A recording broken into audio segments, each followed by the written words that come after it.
Bueno, la clase pasada empezamos a ver el primer transistor de la materia, que es el BJT.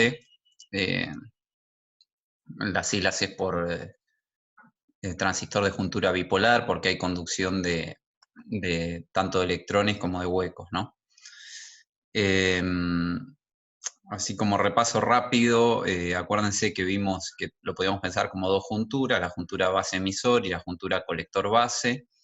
Y de acuerdo al estado de esa juntura, si están en directa o en inversa, podíamos definir tres regiones de operación de interés, que eran corte, región activa y región de saturación.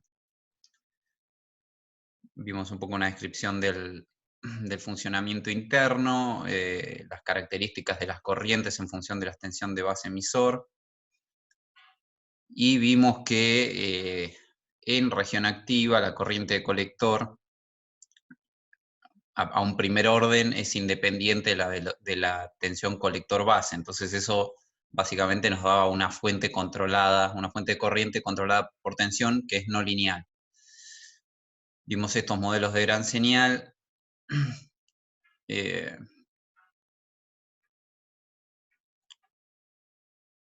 Después vimos en saturación que se ponía en directa la juntura base colector, que ya eso lo podíamos modelar como un diodo DC en esta figura, y eso hacía caer la corriente de colector y aumentar la corriente de base cuando estoy en saturación.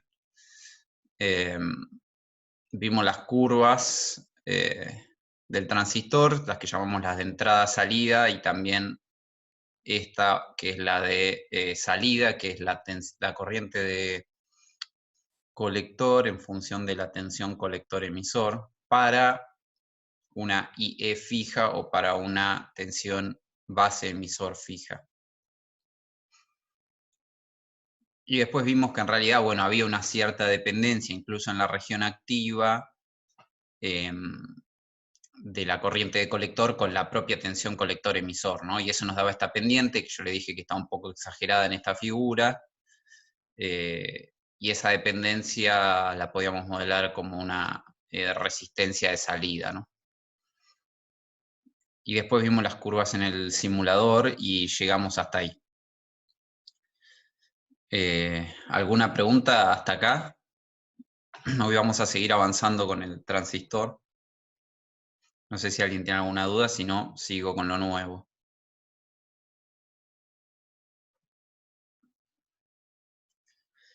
Bueno, como les había dicho al principio, el BJT el transistor en general lo podemos usar como amplificador o como llave. Por ahora venimos viendo las curvas, las regiones, todavía no hablamos mucho de eso. Hoy les voy a empezar a mostrar cómo usarlo como llave y después nos vamos a centrar en el uso como amplificador de señal. Como llave, la idea es, ¿se acuerdan cuando vimos el diodo? Uno lo podía pensar como una llave, porque en directa tenía una caída más o menos constante y la corriente depende del circuito externo, y en inversa no conduce. Ahora, esa llave que era el diodo no la podía controlar directamente, ¿no? Sino que dependía de las propias tensiones que tiene aplicado el diodo. Acá tenemos un tercer terminal que es la base y que es el que vamos a usar para controlar esta llave, ¿no? Cuando opere como llave. Entonces, supónganse en este circuito que tenemos un transistor NPN con una resistencia en el colector conectado a una fuente, el emisor a tierra y una fuente con una tensión en la base y una resistencia, ¿no? En este caso pueden pensar que RC, la resistencia de colector, es la carga, la que yo quiero, digamos, prender y apagar, es decir, tengo una malla,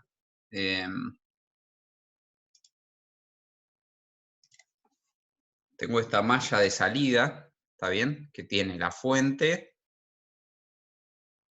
la resistencia y el transistor que lo vamos a modelar, digamos, queremos que funcione como llave, ¿no? Es decir, que permita la circulación o no de la corriente de colector, esta, y C, o sea, de la corriente por la carga. O sea, lo que queremos es, con esta tensión, controlar el transistor de manera de que esto se comporte como una llave.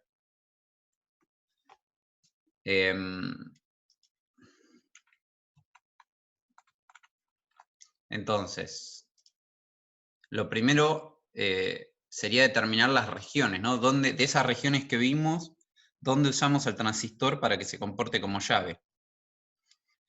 Piensen que una llave ideal lo que tiene que tener es que cuando está encendida, la caída en sus terminales tiene que ser chica, ¿está bien? Es decir, cuando esté encendida, lo que quiero es que esta tensión colector-emisor sea chica, y la corriente quedará limitada por el circuito externo, es decir, por VCC y RC.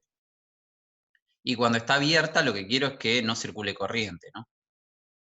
Entonces, ¿se les ocurre qué dos regiones de operación podríamos usar para usarlo como llave? ¿Alguna idea?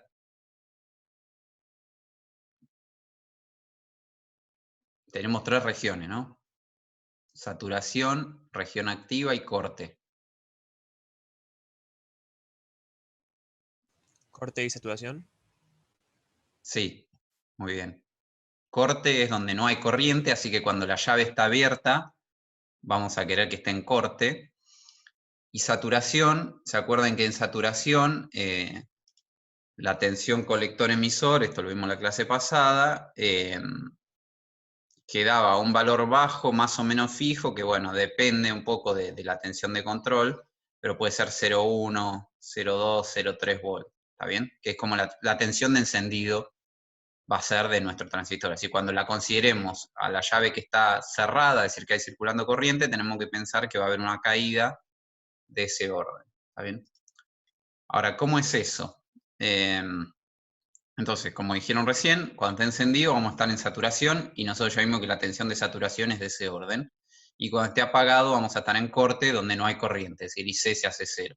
Así que el objetivo es controlar la tensión esta para poder llevarlo de saturación a corte o de corte a saturación. No queremos estar en la región activa funcionando como llave, ¿está bien? ¿Cómo se ve eso en las curvas? Entonces, fíjense, ¿qué muestra esta figura? Muestra las curvas de salida del transistor, es decir, las dos cosas que nos interesan, la IC, porque es la corriente por la carga, acuérdense que esta es nuestra carga, y la tensión BCE, que sería la tensión de nuestra llave, ¿está bien? Esta tensión de acá. Entonces tenemos las curvas del transistor en azul, ¿y qué es esta recta verde? La recta de carga, ¿está bien? ¿Qué es la recta de carga? Después hacemos bien la cuenta, pero bueno, la podemos hacer de nuevo acá. Si planteo esta malla de salida, ¿qué tengo? Tengo que BCC es igual a BCE más la corriente de colector por RC, ¿está bien? Ahora, si yo despejo de acá IC, lo que tengo es la recta de carga, ¿no? ¿Se entiende? Me queda BCC menos BCE sobre RC. ¿De acuerdo? Y esa es, fíjense, esta es la ordenada al origen constante, y la pendiente es 1 sobre RC, menos 1 sobre RC. Esa es esa recta. Entonces, nosotros dijimos que queremos trabajarlo en corte y en saturación. Entonces, va a estar trabajando en algún punto de esa recta intersectada con la del transistor, ¿está bien?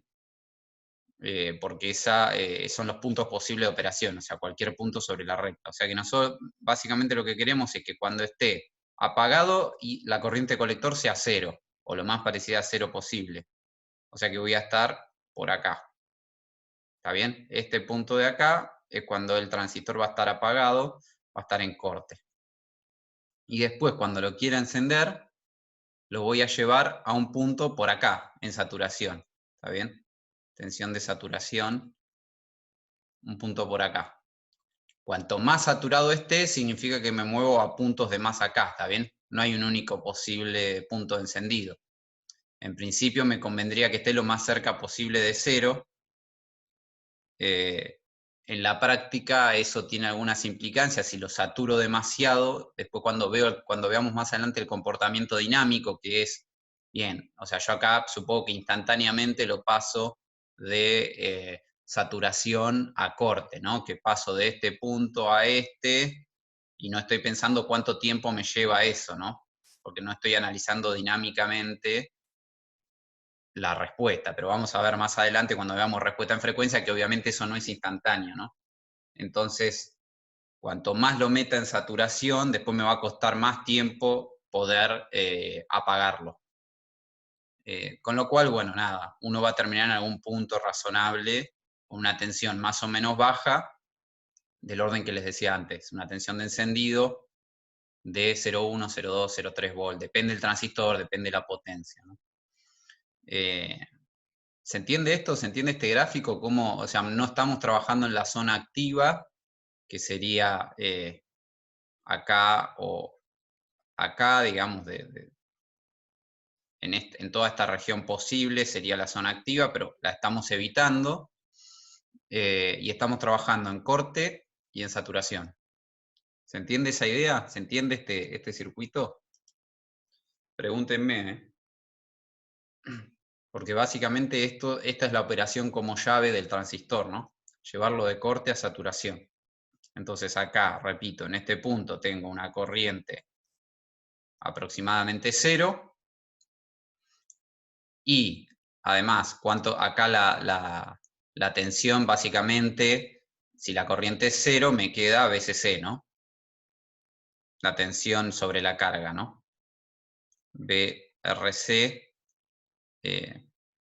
la tensión va a ser 0, perdón, sobre la carga porque no hay corriente circulando y en este punto de acá, la carga, ¿qué corriente va a tener? Y bueno, va a tener la corriente de colector ahí, va a ser VCC menos la tensión de saturación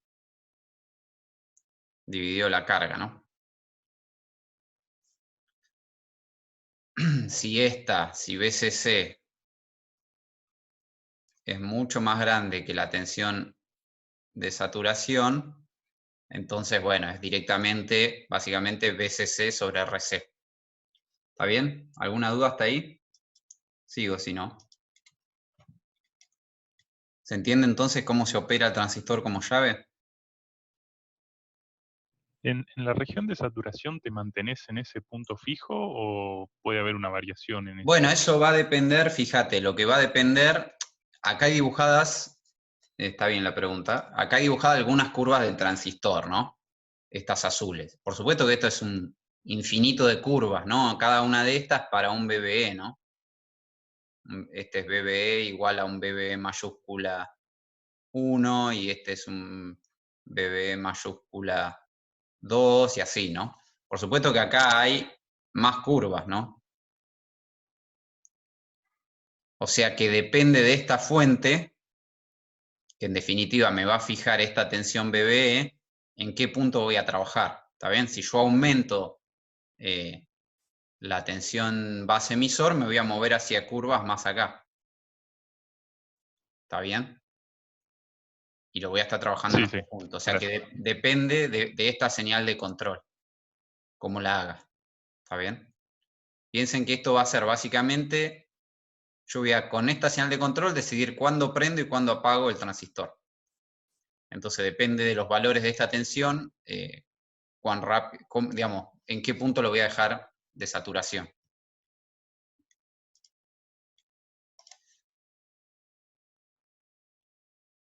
Nada, algunos detalles más entonces, si como la tensión en saturación colector base es negativa, y esa tensión la puedo expresar como la tensión colector emisor menos la tensión base emisor, obviamente la tensión colector emisor es menor a la tensión base emisor, ¿no? Porque esta es más grande, esta, perdón, es más chica que esta, porque esto es negativo, así que la resta de esta me tiene que quedar negativo.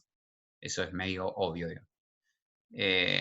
La máxima corriente, bueno, va a depender. Fíjense que la corriente que circula por la carga es la corriente que circula por el transistor, así que voy a tener que ver cuál es la máxima corriente que me permite el fabricante del transistor. ¿Está bien? Respecto de la potencia, lo bueno es que si la VCE en ese momento es baja, es decir, cuando conduzco corriente, si hago V por I, digamos, suponiendo que domina la potencia de salida, porque la corriente base es chica, entonces cuando hago VCE por IC, que me da la potencia, por suerte esta es baja, ¿no? La tensión de encendido es la tensión de saturación. pero bueno, tengo que chequear en hoja de datos cuál es la máxima corriente que me permite el transistor y esa va a ser la máxima corriente que voy a poder manejar por la carga. Y eso me va a dar una resistencia mínima, ¿no? Después, lo que tengo que asegurar, digamos, si empiezo a poner al revés, si me voy para el otro lado, ¿no? Es decir, cuán grande puedo hacer esta resistencia. Esta resistencia, en definitiva, cuánto la puedo subir, es decir, cuán grande puede ser. Lo que yo tengo que asegurar es que la corriente de colector,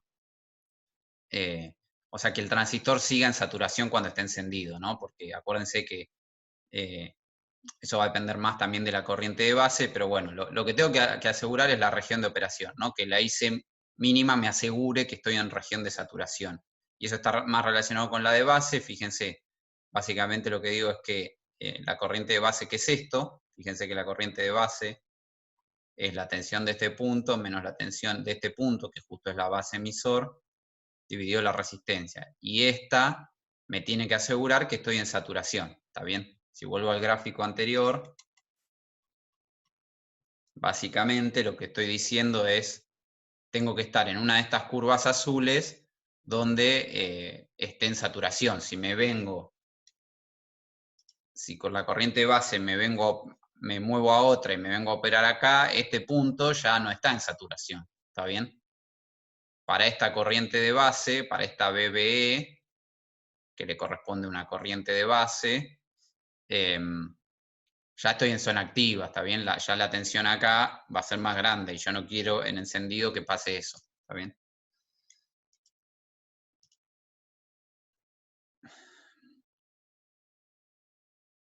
Bien, eso es todo respecto por ahora. Más adelante vamos a ver más detalles, pero por ahora es todo lo que voy a decir del BJT como llave, ¿no? Entonces ahora nos vamos a la otra aplicación, que es la de el BJT como amplificador.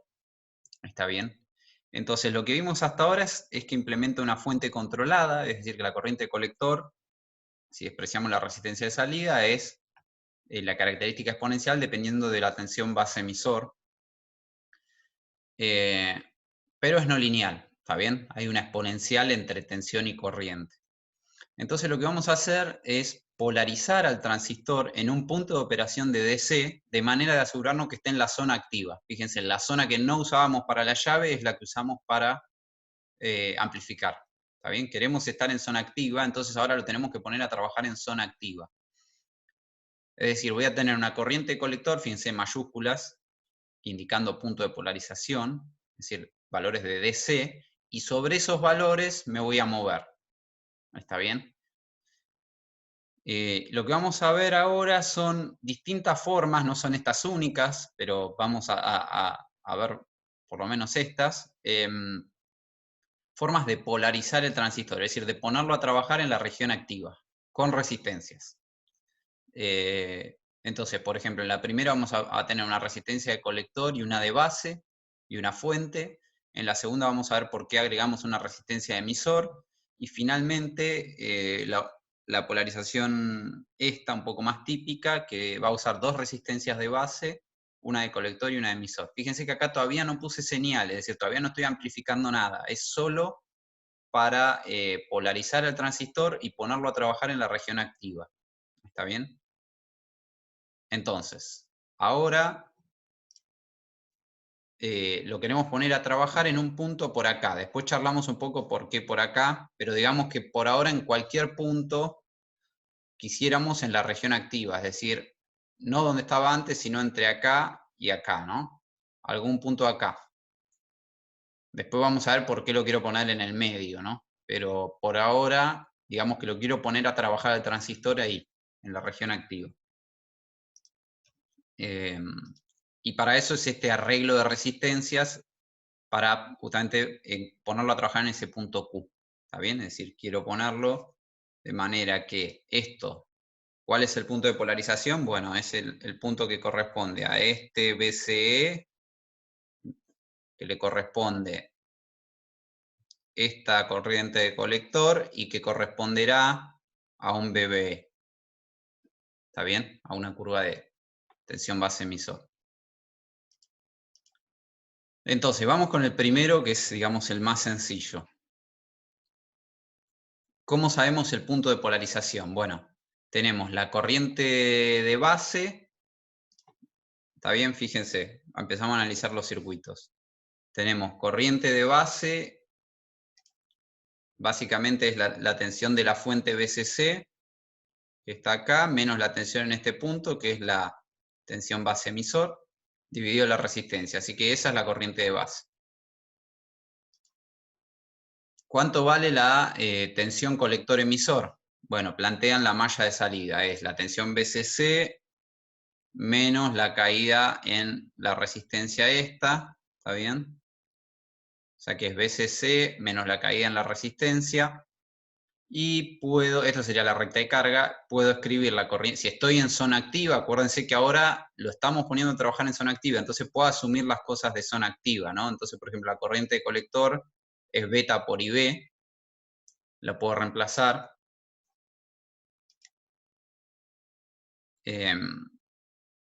Y entonces, en definitiva, fíjense, como la tensión base emisor en zona activa es la del diodo, más o menos 0,7, entonces me queda que la tensión de colector, es decir, fíjense, la tensión de colector, esto es constante, es la fuente, el beta es un parámetro del transistor, y esta es la resistencia, o sea que me depende, digamos, de la corriente de base y del beta, ¿no? El beta, si bien es un parámetro constante, si yo voy y compro dos BJT iguales, el beta no va a ser igual, ¿no? Es decir, me puede variar de dispositivo a dispositivo, además de variar un poco con la temperatura. Entonces, el problema de esta polarización es que este punto se me puede mover para allá o para allá, dependiendo del valor de beta. Me queda directamente proporcional, digamos, me queda directamente dependiente del valor del beta, ¿no? Del transistor.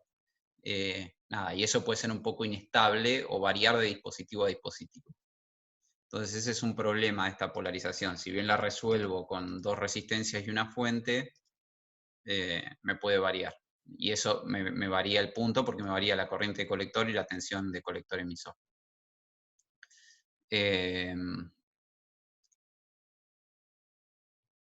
Entonces, esto es básicamente lo que les dije recién, me puede variar porque me depende directamente del beta y nada, es lo que acabo de decir. Entonces, primera mejora, ¿qué pasa si agregamos una resistencia de emisor? Podemos, me adelanto un poquito para poder dibujar. Ahora, de nuevo, fíjense, siempre podemos plantear la malla de salida, es decir, tengo la fuente, tengo la caída en esta resistencia, tengo la caída en el colector emisor y ahora le sumé la caída, ¿no? En la resistencia emisor. De ahí, con estas tres tensiones, pueden despejar la tensión colector emisor, que en definitiva les va a quedar la fuente menos la caída en las dos resistencias, ¿no? Cada una por su corriente, la de colector y la de emisor. Ahora, como estamos otra vez en región, acuérdense de eso, lo estamos tratando de polarizar en región activa. En región activa tenemos esta relación de corrientes, la de colector es beta por la de base y la de emisor, ¿se acuerdan? Es beta más 1 por la de base, un poquitito más grande que la de colector, la de emisor. Entonces pueden despejar la corriente de base de estas dos ecuaciones, ¿está bien? Y obtienen esta expresión para la corriente de base. Ahora, todavía la tengo acá en función de la corriente de emisor. Si reemplazo la relación esta y despejo de nuevo la corriente de base, llego finalmente a esta expresión. Y esta es interesante para analizar. ¿Por qué? Porque me quedo solamente en función de parámetros y de la tensión base emisor. Fíjense, me quedó, visto desde el lado de la base, me apareció la resistencia de base y me apareció la resistencia de emisor multiplicado por beta más 1. Acuérdense que beta es un número 100, 200, ¿no? Es un número grande. O sea que esto es como que, visto desde la base, el efecto del transistor, esto es interesante, es amplificar la resistencia del emisor. ¿Está bien? Si lo veo desde la base. bastante. Y también, fíjense, la otra, la corriente de colector es beta por IB, así que si multiplico todo por beta, es como que me queda el beta acá dividiendo, ¿no? Entonces, ¿qué pasa? Como el beta es un número mucho mayor que 1, ¿está bien? Cuando yo distribuyo este beta acá, es decir, paso este beta para adentro acá y me queda dividiendo acá y me queda dividiendo acá. Entonces, básicamente esto se me hace 0, prácticamente.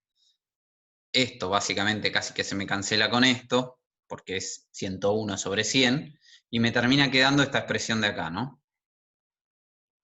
Me termina quedando que la corriente de colector es la tensión BCC de la fuente menos la base emisor. Esta es una fuente constante, esta la base emisor, que ya sabemos que es la tensión del diodo, no varía mucho debido a la resistencia. Fíjense que me desapareció el beta de acá. Entonces, con lo que logré con esta resistencia de emisor es independizarme un poco del valor del beta. Si ahora yo vengo con un transistor que el beta vale 100 o vale 150, y esto no va a variar mucho. ¿Está bien? La corriente de colector va a quedar parecida. A diferencia de la polarización anterior, en donde esto directamente me hubiera aumentado la corriente de colector. ¿Está bien? O sea que es grande el beneficio de poner la resistencia de emisor. ¿Estamos hasta ahí? Párenme cualquier duda, porque si no sigo. Así que, nada, esa es la ventaja de tener la resistencia de emisor.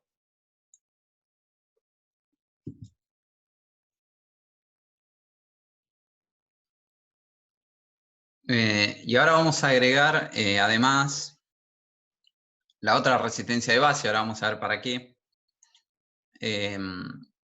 Básicamente ahora tenemos el circuito de la izquierda, pero podemos hacer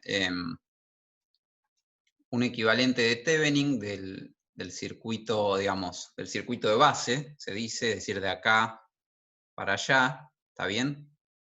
Abro y hago. ¿Cuál es la tensión de Thevenin a circuito abierto? Es BCC por R2 sobre R1 más R2, porque me queda un divisor resistivo, ¿está bien?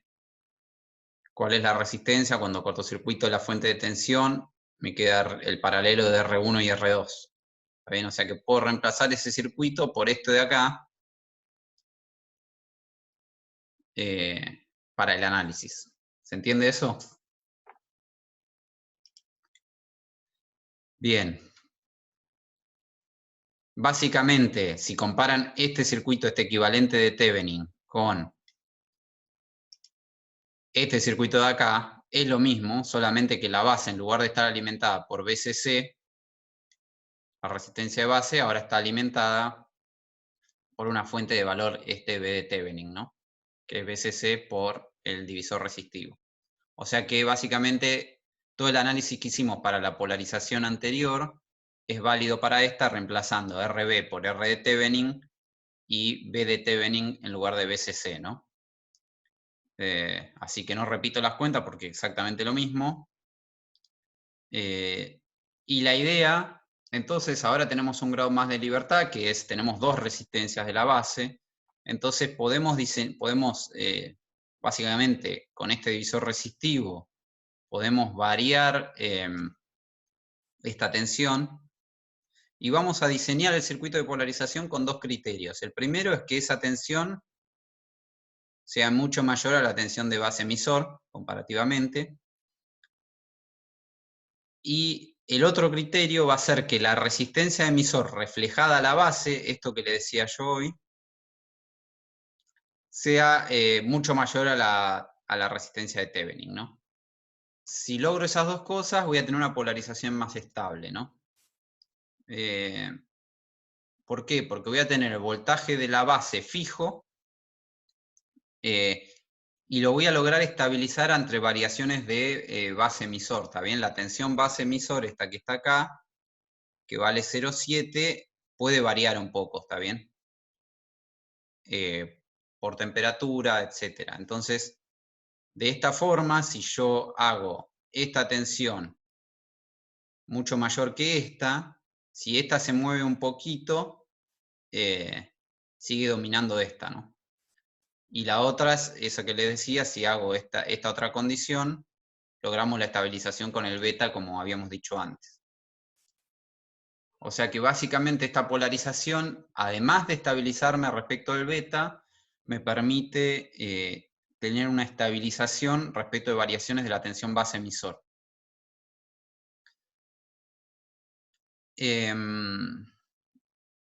Bien. Otra forma de ver el efecto de la resistencia de la resistencia de emisor, una forma intuitiva es la siguiente, fíjense. Si supongamos que por alguna razón me varía la tensión base emisor y vamos a un análisis incremental. Se me mueve un poquito, me aumenta la corriente IC, ¿está bien? Lo represento así, IC aumenta. Si aumenta esta corriente, la caída en esa resistencia aumenta. También aumenta IE si estoy en zona activa. También entonces aumenta la caída en esta resistencia. ¿Estamos de acuerdo? Si aumenta IC, aumenta IE, aumenta la caída en esta resistencia, aumenta la caída en esta resistencia. Pero, ¿qué pasa? Por cómo diseñamos, este punto está más o menos fijo, porque me lo fija el divisor resistivo este. Así lo diseñamos, ¿no? La tensión de base más o menos fija a través de este divisor resistivo. ¿Está bien? Eso es la condición que dijimos antes. Otra forma de verlo es, fíjense, uno tiene esta corriente por acá, un poquito se va para la base y otro poco viene para acá. Ahora, si esta es grande, comparada con la corriente de base que es chica, entonces es como que uno tiene una corriente principal por acá, y si esta varía un poquito, no me modifica mucho esta corriente principal, entonces este punto está fijo en tensión. ¿Está bien? Así lo diseñamos a este circuito, es la condición que pusimos antes. Entonces, como este punto está fijo, este punto BB está fijo, pero acabamos de incrementar esta caída, dijimos. ¿Está bien? Aumentamos esta caída. Quiere decir que achiqué la tensión base emisor. Esta bajó, porque este punto aumentó y este estaba constante. Entonces, bajó la tensión base emisor. Si yo bajo la tensión base emisor, la corriente de colector baja. Entonces, partí de un incremento de la corriente de colector, pero la resistencia de emisor me actuó de manera de que me bajó la corriente de colector, es decir, me estabiliza, ¿está bien?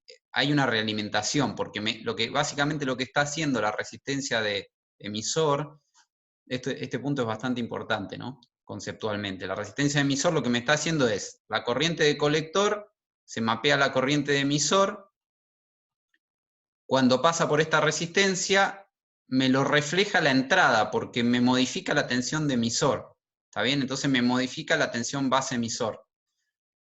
¿Ustedes, alguno está haciendo o hicieron control realimentado?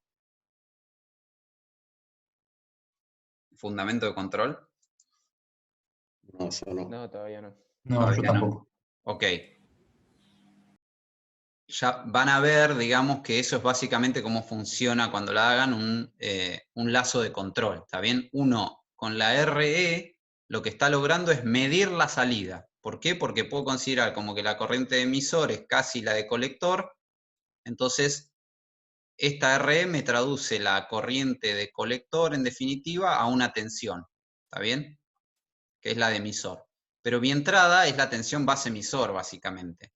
Entonces, como la de base está fija, al moverme la de emisor me está cambiando la entrada.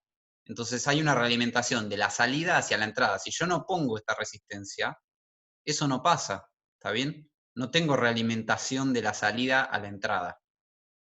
Entonces, es importante ese punto. La resistencia de emisor me da esa estabilidad, ¿está bien? Ante una variación positiva me da una variación negativa Entonces me deja el punto un poco más quieto, ¿no?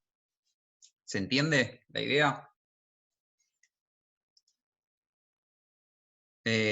Por eso es que la resistencia de emisor muchas veces la van a escuchar como resistencia a realimentación, ¿está bien? Porque me estabiliza la polarización de esa manera.